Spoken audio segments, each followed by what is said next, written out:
Planographic printing is a surface printing technique. Unlike the relief or intaglio processes, no grooves are cut or etched into the surface of the plate. Lithography is the major planographic process. Traditionally, the printing surface for lithography is a heavy, flattened block of limestone. Before an image can be drawn onto its surface, the limestone must be made perfectly flat and smooth. If there are any dips in the surface of the stone, the ink will not transfer evenly to the print. A printer flattens the surface by wetting it and sprinkling it with metal shavings. The metal shavings are then ground into the stone using a thick metal disc called a levigator. When the stone is ground to the desired flatness, metal shavings of successively finer grit are added and ground until the desired smoothness is reached. This grinding process can take many hours depending on the size and initial condition of the stone. The image is then drawn on the flattened surface of the stone with a greasy substance. Grease crayons or grease pencils are two such tools. Their oily substance is ideal for sticking to the surface of the limestone. On the stone, the appearance of this medium is similar to that of a soft graphite on paper. Liquid Tusche is a dark, oily liquid that can also be applied to the stone. It has a fluid appearance on the stone similar to that of India ink. The contemporary artist Chuck Close has worked in the past with lithography. This portrait of his friend, the composer Philip Glass, was created by the artist inking his fingers with liquid Tusche and then drawing the image with his fingerprints.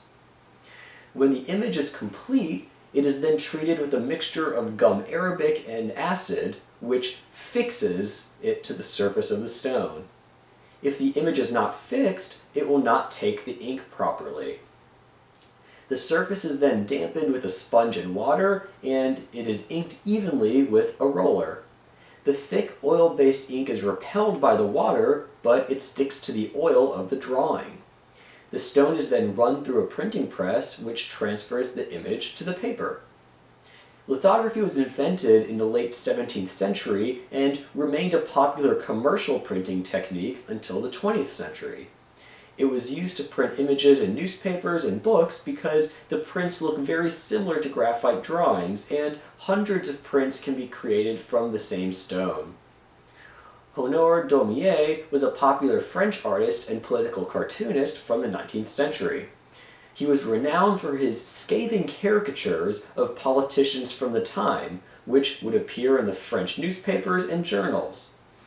Daumier's favorite political target was the king, Louis Philippe, who Daumier characterized as a lazy aristocrat with a face like a pear. Daumier also made many socially minded prints, such as this image, Rue Transnonain, in which he documented the aftermath of a French military response to a workers' strike. As with the other printing processes, multiple lithographic stones must be used to create a print with more than one color. This late 19th century French illustrator, Henri de Toulouse-Lautrec, made many color posters, most notably promoting the infamous Parisian nightclub, the Moulin Rouge. Once the edition of lithographs has been printed, the stone can be reused. First, though, the previous image must be ground completely from the surface of the stone. If any traces of the grease still remain, a ghost image of the previous drawing will be visible in the next prints. Some contemporary lithographers choose to work on thin aluminum plates rather than on stones. These plates can only be used to print one edition, but they can save the artist a good deal of frustration and labor.